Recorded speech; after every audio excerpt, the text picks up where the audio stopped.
Halo, selamat pagi Andi Kumala, Kamarati Kusuma dan juga pemirsa. Masih di program Apa Kabar Indonesia Pagi, langsung dari Stadion Utama Gelora Bung Karno, Senayan, Jakarta.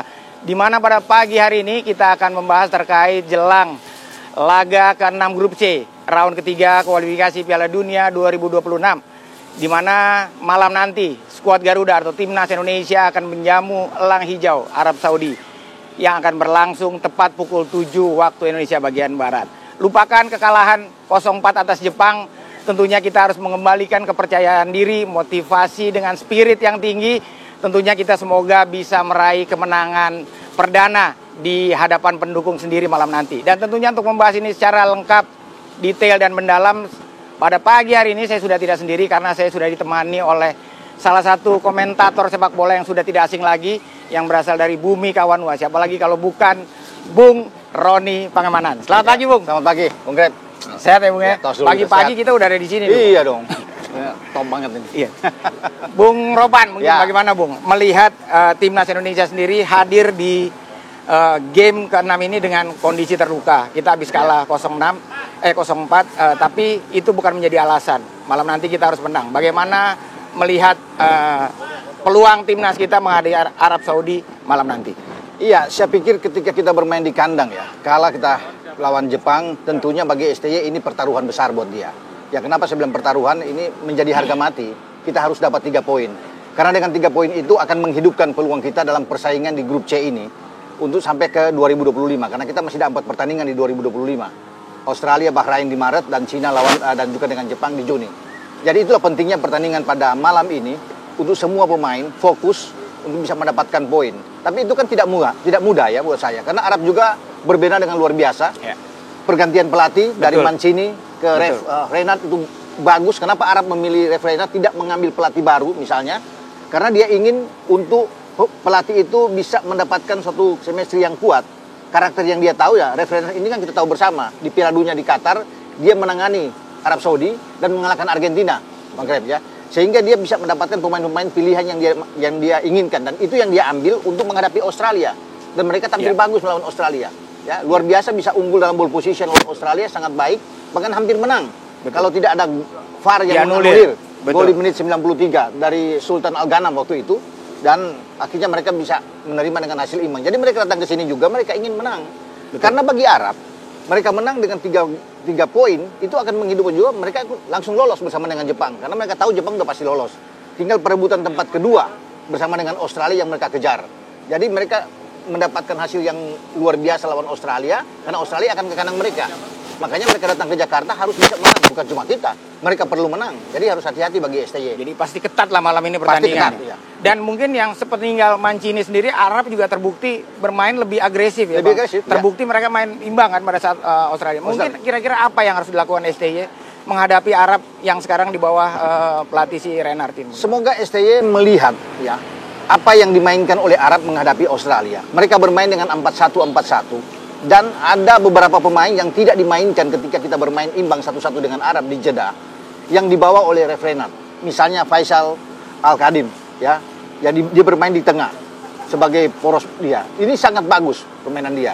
Kemudian dia masih bisa menempatkan satu pemain yang mencetak gol ke gawang Argentina, Sheira ya, Al-Sheira kalau nggak salah di depan. Dan itu yang menjadi modal kuat buat mereka untuk menghadapi kita. Jadi kalau bagi STY bermain dengan lebih bertahan counter tidak akan mungkin kita bisa menang. Jadi harus bermain terbuka. Harus bermain terbuka. Kita kan butuh poin. Ya, butuh menang. Jadi kalau kita bermain dengan lebih bertahan, untuk apa bermain di kandang di hadapan publik sendiri, kita bertahan dan counter. Dan ini pasti akan Arab ya, apalagi Arab ingin menang. Arab pasti akan bermain terbuka melawan kita. Dan kalau Arab bisa membuat 1 gol lebih dulu, ini akan membuat kita goyah. Akan sulit buat kita. Mestinya kita yang bisa membuat gol ke gawang Arab dulu untuk bisa menghidupkan lagi motivasi pemain-pemain menghadapi Arab. Saya pikir itu yang harus dilakukan oleh STY. Nah, sekarang kan kita menunggu, Bang Greb. Taktik, skema macam apa yang akan ditampilkan oleh STY menghadapi Arab? Apakah bermain dengan 3-4-3 lagi? Untuk mengubah ketika kita ditekan akan turun 2 back untuk membuat kita jadi 5. Karena Verdong di kiri dan Sandy Walsh. Karena kan Kevin Dix sudah balik. Ya. Jadi pasti hanya ada Sandy Walsh di kanan. Nah, semua tergantung dari STY untuk bisa merespon taktik 4-1-4-1 yang akan ditampilkan kemarin. Tapi tidak akan sama. Renard tidak akan mengubah apa yang dilakukan di Australia. Dan nanti malam akan menghadapi Indonesia. Nah, itu yang harus dipahami oleh STY. Betul. Karena mereka punya kekuatan. Apalagi pada saat menghadapi pertandingan penting malam nanti, ini kita harus kehilangan Kevin Dix gitu, yang tadi malam tiba-tiba menyatakan balik. Iya. Nah, ini gimana kekuatan kita jadi? Ya, saya mengharapkan bahwa memang Kevin Dix bisa bermain, tapi ya dengan kondisi cedera kan sulit untuk dipaksakan, takut akan lebih merembet. Tapi apapun itu, ya tanpa Kevin Dix, dengan ada Kevin Dix, kita kan harus menang. Jadi tema judulnya kita harus menang. Karena hanya dengan kemenangan itu akan membuat kita lebih hidup, lebih bagus untuk menatap pertandingan yang akan datang. Tinggal sekarang kalau bermain dengan lebih terbuka, tentunya dia harus bisa mengembalikan dengan Eliano. Banyak yang menginginkan Eliano bisa tampil. Ya, jangan lagi dia tidak ada di GSP. Ini yang akan banyak mengundang pertanyaan orang. Betul. Ya, kalau dia ada di kanan, kemudian ada Rafael, kemudian ada Ragnar di depan, kan akan lebih bagus. Atau buat saya bermain dengan 5 gelandang aja, Bang Gret. 5 gelandang. 5 gelandang dengan 4 back flat. Misalnya Sandi di kanan, Verdong di kiri. Ya. Back flat itu Rido bersama dengan Jai Ises. Nah, 5 kenapa kuat? Karena Arab kan bagus di gelandang. Semua mereka punya 5 gelandang yang baik sekali kalau saya lihat bermain lawan Australia. Sehingga kalau 5 gelandang itu ada, kan bisa mendorong bisa menarik Eliano atau Yakob lah bisa bermain dari kanan kan di sini. Ragnar bisa ada di kiri. Nah, 3 gelandang yang kuat kita adalah Tom Hae, kembalinya Ivar Jenner yang ada, atau salah satu memilih di situ. Apakah Jordi dimainkan di gelandang bertahan atau dengan Nathan Cho yang tetap. Kan ini kuat kalau bermain dengan 3 ini untuk membendung gelandang-gelandang dari Arab Saudi yang baik. Jadi itu yang harus dilakukan menurut saya. Tapi kan semua berpulang ke STY. Kalau dia ingin dengan 3-4-3 karena dia anggap sudah bagus, terserah dia yang bermain, kan? Dia yang bertanggung jawab. Baik. Gitu. Sebelumnya kita jeda dulu, pembicaraan kita semakin seru. Kita akan lanjutkan setelah jeda yang satu ini, tetap di Apa Kabar Indonesia Pagi.